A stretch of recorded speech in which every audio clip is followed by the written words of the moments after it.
Hello મિત્રો, આજે આપણે 11 જીવ વિજ્ઞાન પ્રકરણ નંબર 7 એમાં સંયોજક પેશી, એમાં વિશિષ્ટ સંયોજક પેશી વિશે શીખીશું. સંયોજક પેશી એટલે આગળ આપણે શીખી ગયા કે તેમાં કોષોનું પ્રમાણ ઓછું હોય છે, આંતરકોષીય અવકાશ અને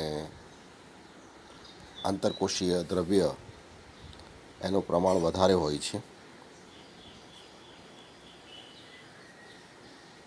આંતરકોષીય અવકાશ મોટે ભાગે આંતરકોષીય દ્રવ્યથી પૂરાયેલું હોય છે.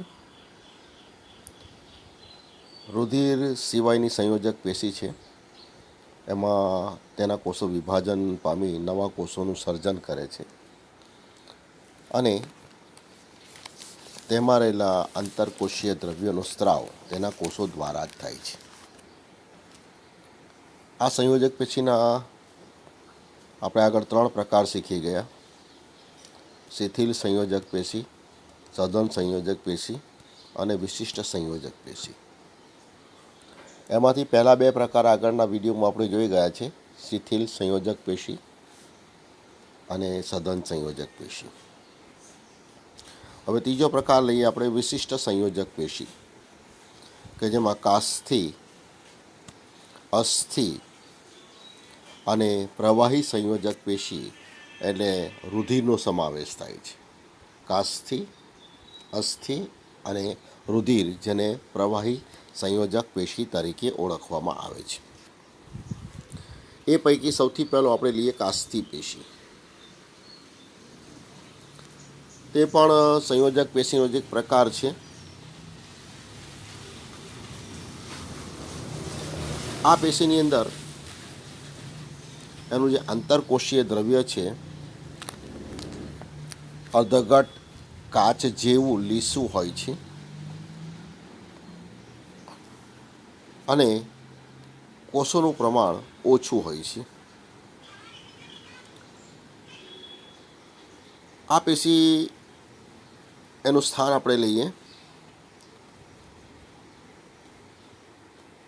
તો પૃષ્ઠવંશી પ્રાણીઓમાં ભ્રૂણમાં જોવા મળતી મોટા ભાગની જે અંતઃકંકાલની રચનાઓ છે એ કાસ્થિની બનેલી હોય છે.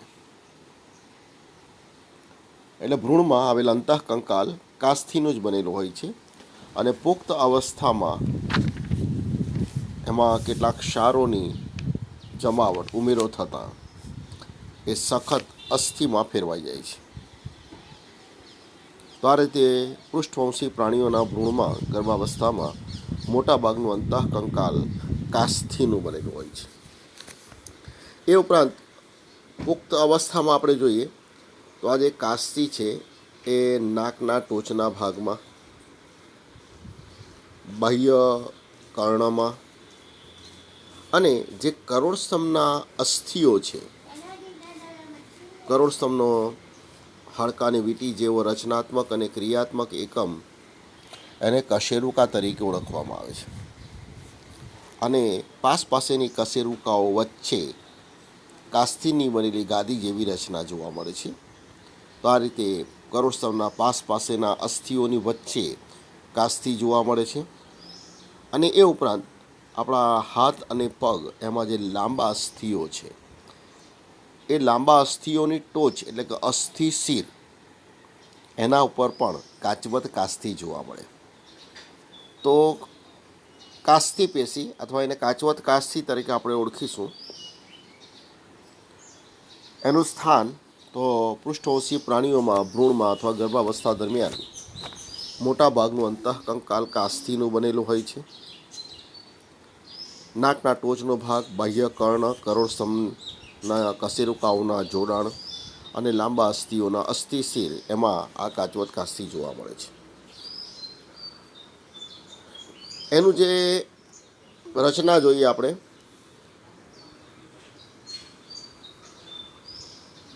તો આ જે આકૃતિ આપેલી છે એ કાસ્થિની આપેલી છે. એમાં ફરતે કાસ્થિ પર્યાવરણ જોવા મળે છે અને કાસ્થિ પર્યાવરણમાં આંતરકોષીય દ્રવ્ય અને એમાં છૂટાછવાયા આ જે કાસ્તી કોષો ગોઠવાયેલા હોય છે. આ કાસ્તી કોષો પ્રવાહીથી ભરાયેલા કોષ સ્થાનોમાં ગોઠવાયેલા હોય છે. કોષ સ્થાનોમાં આવેલા કાસ્તી કોષોની સંખ્યા 1 પણ હોઈ શકે, 2 પણ હોઈ શકે, 4 પણ હોઈ શકે, કારણ કાસ્તી કોષો વિભાજનની ક્ષમતા ધરાવે છે. કાસ્તી પર્યાવરણની પાસે જે કાસ્તી કોષો છે એમાં એક જ કાસ્તી કોષ સ્થાનમાં જોવા મળે છે અને અંદરના ભાગમાં 2 કે 4ના સમૂહમાં પણ જોવા મળે છે. આ કાસ્તી કોષો 1, 2, 4 આ સમૂહમાં જોવા મળે છે અને પ્રવાહીથી ભરેલા કોષ સ્થાનોમાં છે, જેને કોન્ડ્રોબ્લાસ્ટ તરીકે ઓળખવામાં આવે છે. અને કોન્ડ્રોબ્લાસ્ટ અથવા કોન્ડ્રોસાઇટ્સ પણ કહેવાય ને. કાસ્તી કોષો વિભાજન પામીને નવા કોષોનું પણ સર્જન કરે છે, એટલે કાસ્તીની વૃદ્ધિ થાય છે અને એમાં રહેલા આંતરકોષીય દ્રવ્ય એનો સ્ત્રાવ પણ આ જે કાસ્તી કોષો અથવા કોન્ડ્રોસાઇટ્સમાંથી કોન્ડ્રોબ્લાસ્ટમાંથી જ થાય છે. તેનું જે આંતરકોષીય દ્રવ્ય છે એને કોન્ડ્રીન તરીકે ઓળખવામાં આવે છે. આ જે કાસ્તી દ્રવ્ય છે એનું આંતરકોષી દ્રવ્ય કઠણ, સ્થિતિસ્થાપક અને દબાણ પ્રતિરોધી હોય છે. એટલે દબાણ સહન કરવાની ક્ષમતા ધરાવે છે અને કાસ્તી કોષો વિભાજન પામી નવા કોષોનું સર્જન પણ કરે છે. એટલે અસ્થિઓ વચ્ચે જ્યારે ઘર્ષણ લાગે ત્યારે ઘસારાને કારણે જૂના કોષો નાશ પામે તો નવા કોષોનું સર્જન પણ થતું હોય છે. તો આ રીતે ઘસારા સામે રક્ષણ પૂરું પાડે છે. એ ઉપરાંત આપણે જોઈએ આ કાસ્તીના જે કોન્ડ્રોસાઇટ્સ અથવા કોન્ડ્રોબ્લાસ્ટ કોષો છે એમાંથી સ્વયંસ્રવિત દ્રવ્ય જે આધારકમાં નાની નાની ગુહાઓમાં બંધ સ્વરૂપે જોવા મળે છે. તો આ રીતે કાચવત કાસ્તી એનું આધાર દ્રવ્ય અર્ધઘટ કાચ જેવું લીસું હોય છે, દબાણ સહન કરવાની ક્ષમતા ધરાવે છે અને સ્થિતિસ્થાપક હોય છે. કેટલીક વખત એના આંતરકોષીય દ્રવ્યમાં કોલાજન તંતુઓની હાજરી હોય છે, તો ત્યારે એને પીળી સ્થિતિસ્થાપક કાસ્તી તરીકે ઓળખવામાં આવે છે અને શ્વેત દ્રવ્યની હાજરી હોય તો શ્વેત કાસ્તી તરીકે એને ઓળખવામાં આવે છે. તો આ રીતે આપણે જોઈએ તો કાસ્તી પેશીના પ્રકાર જોઈએ આપણે તો 4 પ્રકાર છે. કાચવત કાસ્તી જે આપણે સ્થાન આગળ જોઈએ એમાં શ્વેત તંતુની હાજરી હોય, ઇલાસ્ટિન દ્રવ્ય, તો શ્વેત તંતુમય કાસ્તી કહેવાય. શ્વેત તંતુ એટલે કોલેજન દ્રવ્ય. ઇલાસ્ટિન દ્રવ્યની હાજરી હોય તો પીળી સ્થિતિસ્થાપક કાસ્તી કહેવાય અને કેલ્શિયમ જેવા ઘટકોની હાજરી હોય તો કેલ્શિયમ યુક્ત કાસ્તી તરીકે એને ઓળખવામાં આવે છે. તો આ રીતે કાસ્તી પેશીના 4 પ્રકાર થઈ ગયા. કાચવત કાસ્તી કે જેનું આધાર દ્રવ્ય ઘટ કાચ જેવું છે. આ આધાર દ્રવ્યમાં કોલેજન પ્રોટીનની હાજરી હોય તો શ્વેત તંતુમય કાસ્તી. આ આધાર દ્રવ્યમાં ઇલાસ્ટિન પ્રોટીનની હાજરી હોય તો પીળી સ્થિતિસ્થાપક કાસ્તી તરીકે ઓળખાય અને કેલ્શિયમના ક્ષારો એની હાજરી હોય તો કેલ્શિયમયુક્ત કાસ્તી તરીકે ઓળખવામાં આવે છે. તો આ થઈ ગયું કાચવત કાસ્તી.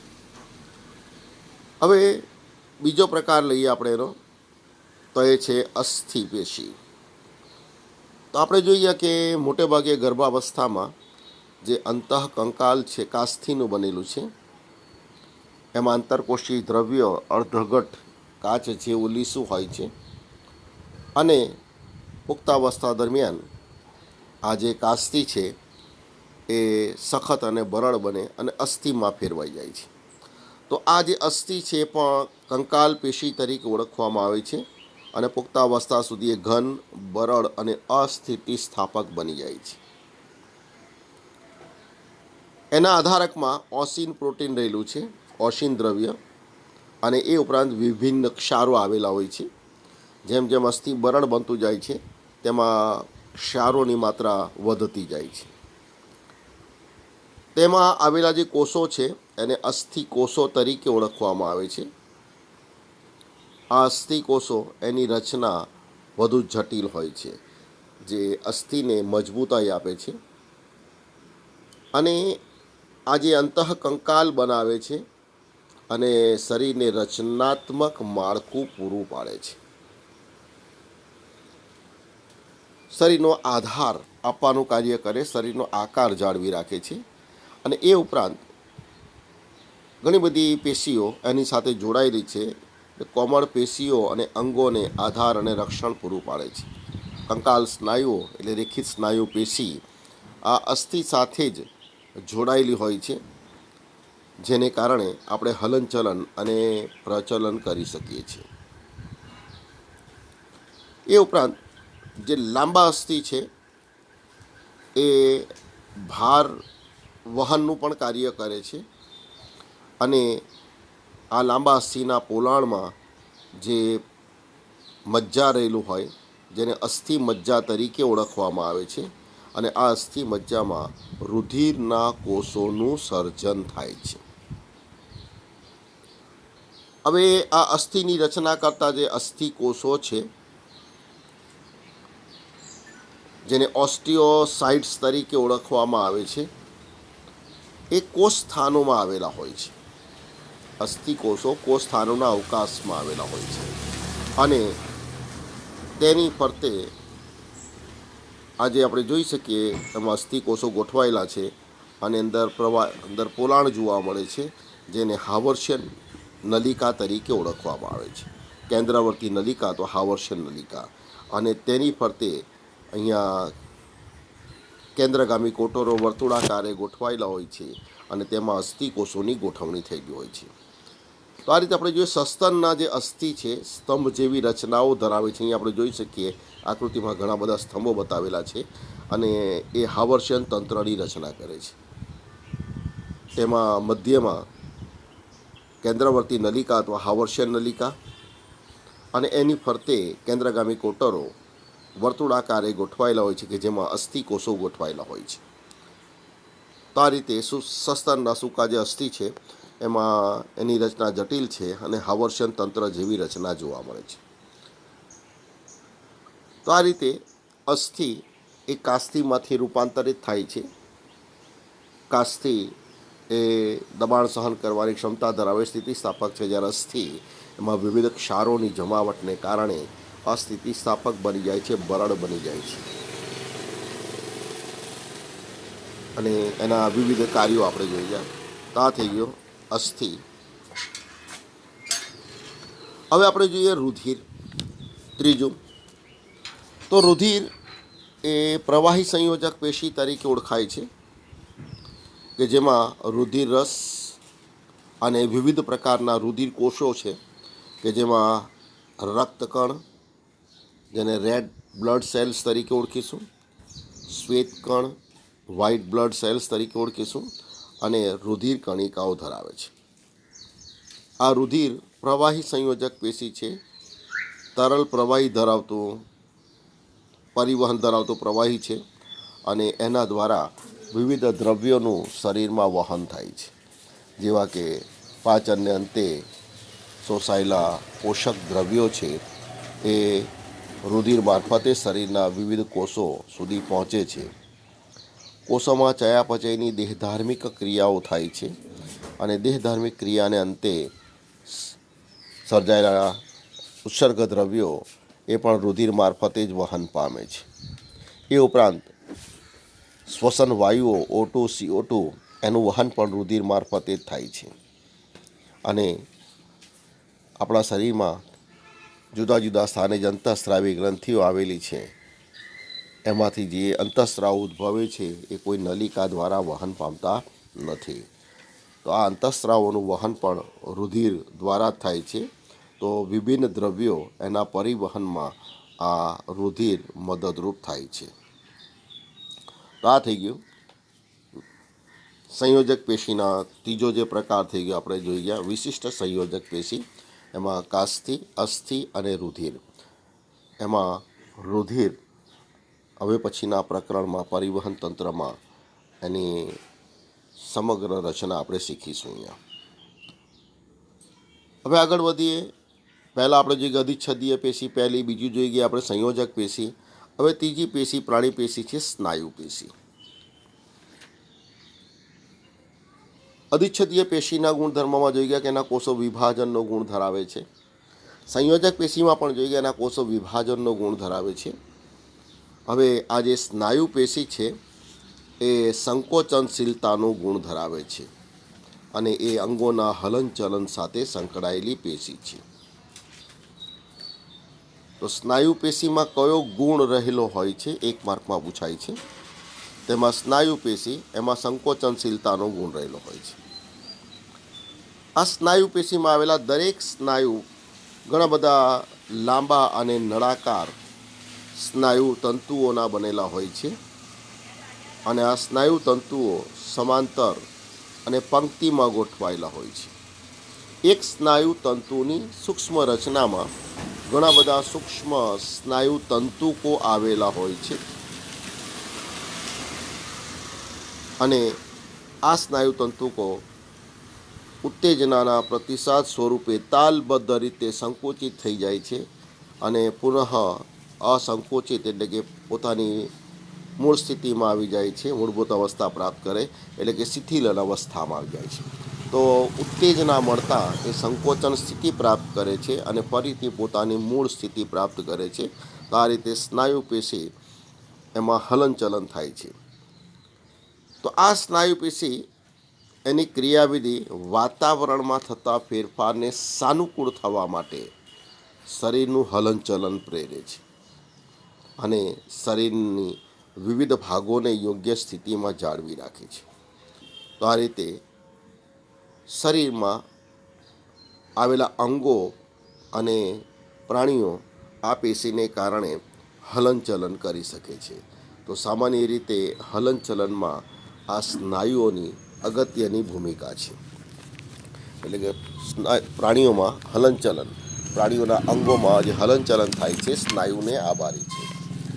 આ સ્નાયુ પેશીના પ્રકાર આપણે જોઈએ તો સ્નાયુ પેશીના 3 પ્રકાર છે.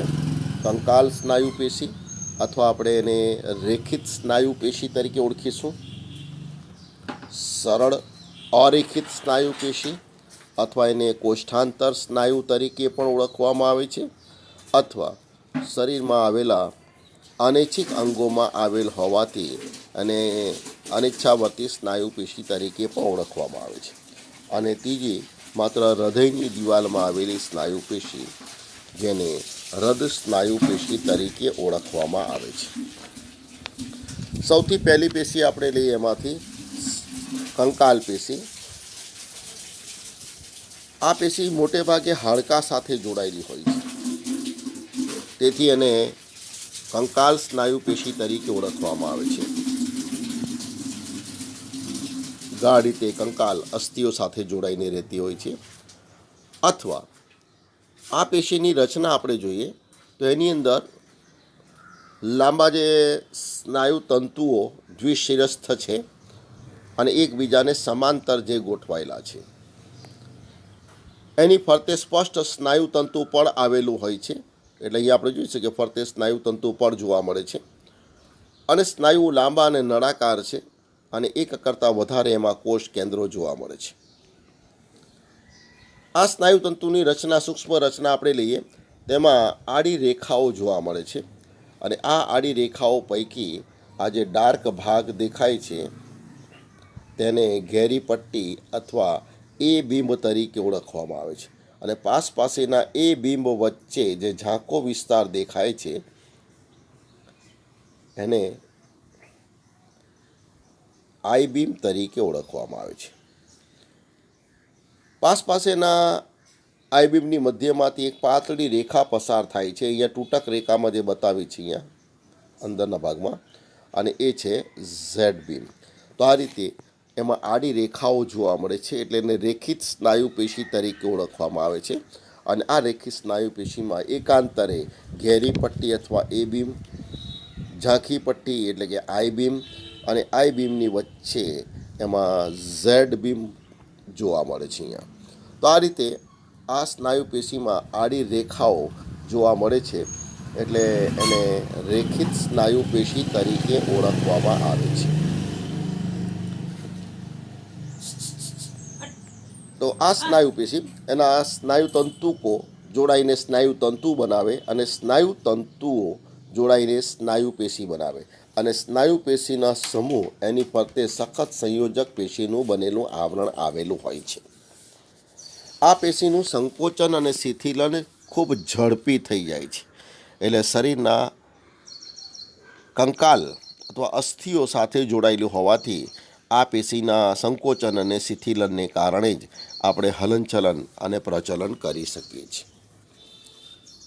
તો આ થઈ ગઈ રેખિત સ્નાયુ પેશી અને એની વિસ્તૃત રચના આપણે જે કંકાલ તંત્ર માનવીનો શીખીશું. આની અંદર આપણે પ્રાણીઓમાં હલનચલન પ્રચલન એમાં વિસ્તૃત રચના એની શીખીશું આપણે અહીંયા. બીજી સ્નાયુ પેશી છે એ છે સરળ સ્નાયુ પેશી અથવા અરેખિત સ્નાયુ પેશી અથવા દેહકોષ્ઠમાં આવેલા કોષ્ઠાંતર અંગોમાં આવેલી છે. એટલે આ જે સ્નાયુ પેશી છે દેહકોષ્ઠમાં આવેલા જે અંગો છે અનૈચ્છિક અંગો છે, આપણી ઈચ્છા મુજબ કાર્ય કરતા નથી, એટલે એને અનૈચ્છિક સ્નાયુ તરીકે પણ ઓળખવામાં આવે છે અથવા દેહકોષ્ઠમાં આવેલા અંગોમાં છે એટલે કોષ્ઠાંતર સ્નાયુ તરીકે પણ ઓળખવામાં આવે છે. તો એનું સ્થાન આપણે લઈએ પહેલાં તો દેહકોષ્ઠમાં આવેલા અંગો જે આપણી ઈચ્છા મુજબ કાર્ય કરતા નથી એવા જઠર, રુધિરવાહિનીઓ, આંતરડા આવા કોષ્ઠાંતર અંગોમાં આ પેશી જોવા મળે છે. એની રચના આપણે લઈએ તો આકૃતિમાં જોઈએ તે મુજબ તેના જે સ્નાયુ તંતુકો છે એ લીસા છે, ત્રાક આકારના છે અહીંયા, અને એની ફરતે સ્પષ્ટ સ્નાયુ તંતુ પણ વિકસિત હોતો નથી. એના સ્નાયુ તંતુ આ રીતે છૂટા દેખાતા નથી, એકબીજા સાથે સંયોજક પેશીના આવરણથી જોડાયેલા હોય છે. અહીંયા એની અંદર રેખિત સ્નાયુ પેશીમાં જોવા મળે તેમ એ બીમ અને આઈ બીમ એટલે કે આડી રેખાઓ જોવા મળતી નથી, સ્વચ્છ કોષરસ જોવા મળે છે અને દરેક સ્નાયુ તંતુની અંદર સ્પષ્ટ અને મોટું કોષ કેન્દ્ર આવેલું હોય છે. તો આ રીતે આ જે સ્નાયુ અરેખિત સ્નાયુ પેશી અથવા સરળ સ્નાયુ પેશી છે એની રચના આપણે જોઈએ તો સ્નાયુ તંતુ ત્રાકાકારના હોય છે, વચ્ચેના પહોળા ભાગમાં કોષ કેન્દ્ર હોય છે, સ્નાયુ તંતુ પણ બહુ સ્પષ્ટ હોતું નથી, ઘેરા અને ઝાંખા બીમ એટલે કે એ બીમ, ઘેરું બીમ એટલે એ બીમ, ઝાંખું બીમ એટલે આઈ બીમ આવી રચના એમાં જોવા મળતી નથી. કોષ કેન્દ્રની ફરતે કણિકામય સ્નાયુ રસ છે અને અતિ સૂક્ષ્મ એમાં સ્નાયુ તંતુકો આવેલા હોય છે અને આ બધા સ્નાયુ તંતુઓ છૂટા ન દેખાતા સંયોજક પેશીના આવરણથી ઢંકાઈને સમૂહમાં રહેલા હોય છે. રેખિત સ્નાયુ પેશીની જેમ એનું સંકોચન અને શિથિલન ઝડપી હોતું નથી, સંકોચન અને શિથિલન ખૂબ જ ધીમું હોય છે. તો જે સ્નાયુ પેશીનું સંકોચન અને શિથિલન ખૂબ ઝડપી હોય તે ઝડપથી શ્રમિત થઈ જાય છે, જ્યારે અહીંયા અરેખિત સ્નાયુ પેશીનું સંકોચન અને શિથિલન ખૂબ ધીમું હોય છે, એટલે લાંબા સમય પછી એ શ્રમિત થાય છે અને તેનું નિયમન પ્રાણીની ઈચ્છા અનુસાર થતું નથી, તેથી એને અનૈચ્છિક સ્નાયુ પણ કહેવાય. જોઈ ગયા, સંકોચન શિથિલન ધીમી ગતિએ થાય છે, લાંબા સમય સુધી ટકી રહે છે, ઝડપથી આ સ્નાયુ પેશી શ્રમિત થતી નથી. જ્યારે રેખિત સ્નાયુ પેશી એનું સંકોચન શિથિલન ખૂબ ઝડપી હોય છે, એટલે ઝડપથી એ શ્રમિત થઈ જાય છે. ત્રીજી સ્નાયુ પેશી આપણે લઈએ તો માત્ર હૃદયની દિવાલમાં આવેલી હોય તે હૃદય સ્નાયુ પેશી, ફક્ત હૃદયની દિવાલમાં જ એ જોવા મળે છે.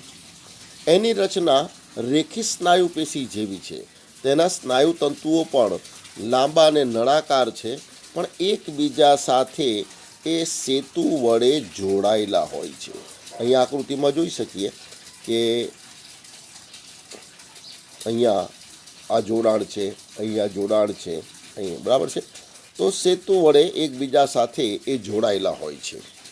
એમાં પણ રેખિત સ્નાયુ પેશીની જેમ જ આડી રેખાઓ જોવા મળે છે, એ બીમ જોવા મળે છે, આઈ બીમ જોવા મળે છે, ઝેડ બીમ જોવા મળે છે. એ ઉપરાંત એના સ્નાયુ તંતુઓ જ્યાં જોડાય છે ત્યાં ઘેરા રંગની પટ્ટી જેવી રચના જોવા મળે છે અને એ પટ્ટીને અધિબિંબ તરીકે ઓળખવામાં આવે છે. આ છે અધિબિંબ અને અધિબિંબ ઝેડ બીમ કરતાં સહેજ ઘટ હોય છે. તો આ રીતે હૃદ સ્નાયુ પેશીના સ્નાયુ તંતુઓ એકબીજા સાથે જોડાઈને જાળી જેવી રચના બનાવે છે. તો જોઈએ છે કે હૃદ સ્નાયુ શાખાયુક્ત છે, એકબીજા પર આચ્છાદિત નળાકાર દેખાય છે. તેના કોષ કેન્દ્ર એમાં ગોઠવાયેલા એક અથવા વધુ કોષ કેન્દ્ર હોય છે. અહીંયા ઘેરા ઝાંખા બિંબોનું આયોજન પણ ધરાવે છે અને વચ્ચેનો અવકાશ છે એ એન્ડોમાઇશિયમ તરીકે ઓળખાય છે.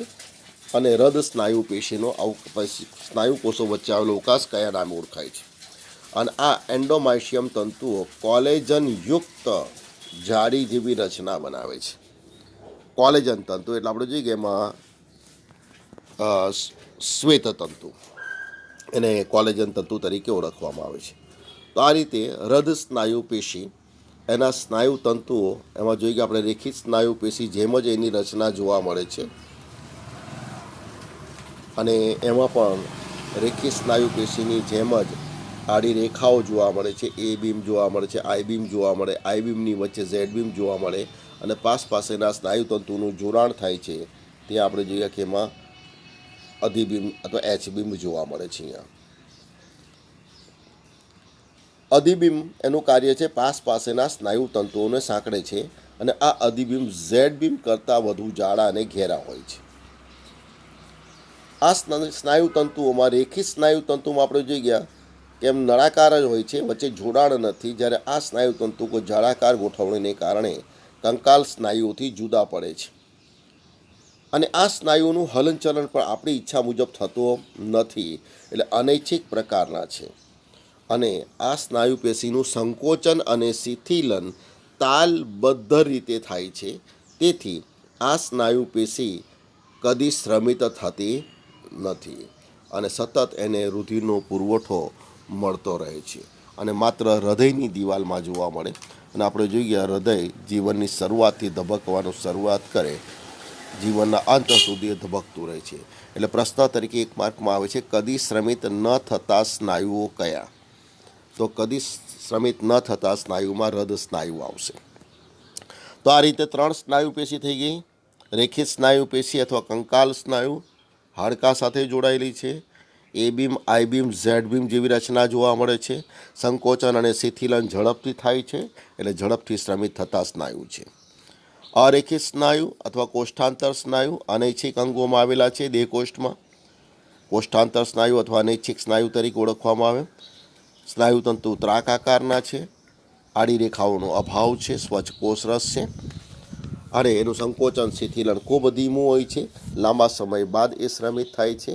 જ્યારે હૃદ સ્નાયુ કે જેની રચના રેખિત સ્નાયુ પેશી જેવી જ છે, પણ એમાં સ્નાયુ તંતુકો એકબીજા સાથે જોડાઈને જાળાકાર રચના બનાવે છે, જેને કારણે રેખિત સ્નાયુ પેશીથી જુદી પડે. અને એ ઉપરાંત વધારાનું એમાં અધિબીમ જોવા મળે છે, જે પાસેના સ્નાયુઓને જોડવાનું કાર્ય કરે. આ હૃદ સ્નાયુ પેશીનું સંકોચન શિથિલન તાલબદ્ધ રીતે થાય છે, એટલે આ સ્નાયુ પેશી કદી શ્રમિત થતી નથી. વધુ આ સ્નાયુ પેશીની રચના પ્રાણીઓમાં હલનચલન અને પ્રચલનના પ્રકરણમાં ડિટેલમાં વિસ્તૃતમાં આવશે. હવે આપણે લઈએ છેલ્લી પેશી આપણે લઈએ અને એ છે ચેતાપેશી. તો જે રીતે આપણે જોઈએ કે અધિચ્છદીય પેશીના કોષો વિભાજનનો ગુણ ધરાવતા હતા, સંયોજક પેશીના કોષો પણ વિભાજનનો ગુણ ધરાવતા હતા, કે જે શરીરને લગતો ઘસારો પૂરો પાડવાનું કાર્ય કરતા હતા. સ્નાયુ પેશી જોઈએ એના કોષો વહનનો ગુણ ધરાવતા હતા, જેને કારણે પ્રાણીઓમાં હલનચલન અને પ્રચલન શક્ય બને છે. હવે છે ચેતાપેશી, અને આ ચેતાપેશી સંવેદના, ઉર્મિ વેગના વહનના કાર્ય સાથે સંકળાયેલી છે. એટલે વહનના ગુણધર્મ સાથે સંકળાયેલી જે પેશી છે એ ચેતાપેશી છે. અને આ ચેતાપેશી શરીરની જે બદલાતી અવસ્થા છે એના પર મહત્તમ નિયંત્રણ માટે એ પ્રતિચાર દર્શાવે છે. આ ચેતાપેશીનો રચનાત્મક અને ક્રિયાત્મક એકમ આના ચેતાકોષ તરીકે ઓળખવામાં આવે છે. આ ચેતાકોષ એ ચેતાતંત્રનો રચનાત્મક અને ક્રિયાત્મક એકમ છે. એ ઉપરાંત ચેતાતંત્રનો જે બાકીનો જે ભાગ છે એને ચેતાધાર કોષ તરીકે ઓળખવામાં આવે છે, જે ચેતાકોષે રક્ષણ અને આધાર આપવાનું કાર્ય કરે છે. અને આપણા શરીરમાં આધાર કોષો ચેતાપેશીનું અડધાથી પણ વધારે કદ રોકે છે. આ ચેતાકોષની રચના આપણે જોઈએ તો ચેતાકોષની રચનામાં કોષકાય અને પ્રવર્ધો જેવી રચના જોવા મળે છે. દાખલા તરીકે આપણે અહીંયા પહેલાં બતાવીએ કોષકાય કે જે પાતળો અને ચપટો કોષ છે કે જેમાંથી ઘણા બધા પ્રવર્ધો નીકળે છે. તો આ પાતળો અને જે ચપટો કોષ છે એને આપણે કહીશું કોષકાય. અને આ કોષકાયની અંદર એક કોષ કેન્દ્ર આવેલું હોય છે, એમાં ચેતા કોષરસ આવેલું હોય છે. એ ઉપરાંત કોષ કેન્દ્રને ફરતે કેટલાક ચોક્કસ દ્રવ્યની બનેલી કણિકાઓ જોવા મળે, જેને નિઝલની કણિકાઓ તરીકે ઓળખવામાં આવે છે. આ કોષકાયમાંથી ઘણા બધા પ્રવર્ધો ઉદ્ભવે છે. આ ઉપરના જે પ્રવર્ધો બતાવેલા છે શાખિત છે અને અણીદાર પ્રવર્ધોવાળા છે અને શિખાતંતુ તરીકે ઓળખવામાં આવે છે કે જે ઉર્મી વેગનું વહન કોષકાયની દિશામાં કરે છે. તો આ જે છે શિખાતંતુ છે, આપણે જોઈ શકીએ અહીંયા. અને આ એક લાંબો પ્રવર્ધ છે એ જે ઉર્મી વેગનું વહન કોષકાયથી બહારની દિશામાં કરે છે, જેને ચેતાક્ષ અથવા અક્ષતંતુ તરીકે ઓળખવામાં આવે છે. તો આ રીતે શિખાતંતુ એ ઉર્મી વેગનું વહન કોષકાયની દિશામાં કરે છે અને અક્ષતંતુ એ ઉર્મી વેગનું વહન કોષકાયમાંથી બહાર કરે છે.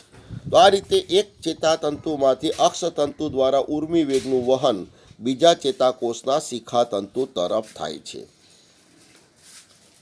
જ્યારે એક ચેતાકોષ અનુકૂળ રીતે ઉત્તેજિત થાય છે ત્યારે એમાં વિભિન્ન વીજ પરિવર્તન ઉત્પન્ન થાય છે અને આ ઝડપથી કોષરસ પટલ પર એ ગતિ કરે છે, જેને ઉર્મી વેગનું વહન કહેવાય.